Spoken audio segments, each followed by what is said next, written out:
इस साल परीक्षाओं से ज्यादा तो उनके पेपर लीक के मामले सुनने को मिल रहे हैं। पहले फरवरी में यूपी पुलिस भर्ती परीक्षा का पेपर लीक हुआ, फिर यूपी आरओ भर्ती, उसके बाद नीट यूजी और यूजीसी नेट। ऐसा लग रहा है मानो पेपर लीक का ये सिलसिला खत्म होने का नाम ही नहीं ले रहा। अब इस पर रोक लगाने के लिए सख्त कानून बन गया है। एंटी पेपर लीक कानून से इस तरह के मामले सामने आने पर रोक लगेगी।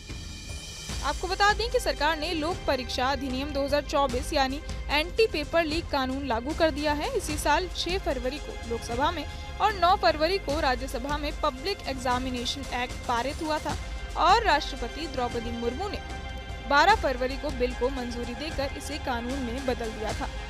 परीक्षा केंद्रों पर सख्ती के बावजूद पेपर लीक और नकल के मामले सामने आ जाते हैं। ऐसे मामले सिस्टम को डायरेक्ट चुनौती देते हुए नजर आते हैं। ऐसे में एंटी पेपर लीक कानून का पालन करने से इन मामलों को रोकने में मदद मिलेगी। दरअसल लोक परीक्षा कानून 2024 में 15 एक्टिविटीज को हाईलाइट किया गया है। इनमें से किसी में भी शामिल होने पर जेल जाने तक की सजा मिल सकती है। ऐसे में 3 से 10 साल की जेल और 1 करोड़ रुपए तक का जुर्माना भरने की सजा सुनाई जा सकती है। चलिए 15 एक्टिविटीज को पॉइंट में समझते हैं। परीक्षा से पहले क्वेश्चन पेपर या आंसर की लीक करना।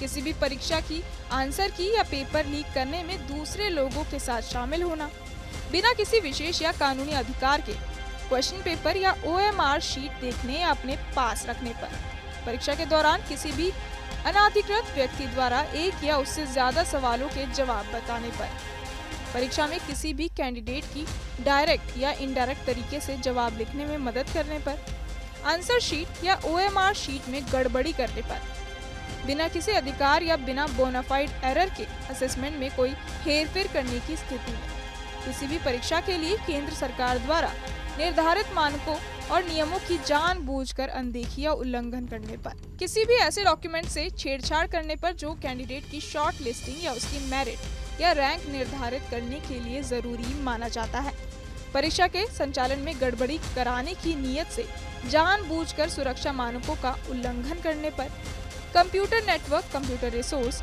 या किसी भी कंप्यूटर सिस्टम से छेड़खानी करने की स्थिति में, एग्जाम में घपला करने की नियत से उम्मीदवार के सीटिंग अरेंजमेंट, एग्जाम डेट या शिफ्ट के आवंटन में गड़बड़ी करने पर, public exam authority, service provider या किसी भी सरकारी एजेंसी से संबंधित लोगों को धमकाने या किसी परीक्षा में व्यवधान उत्पन्न करने पर, पैसे ऐंठने या धोखाधड़ी करने के लिए फर्जी वेबसाइट बनाने पर भी सजा का प्रावधान है।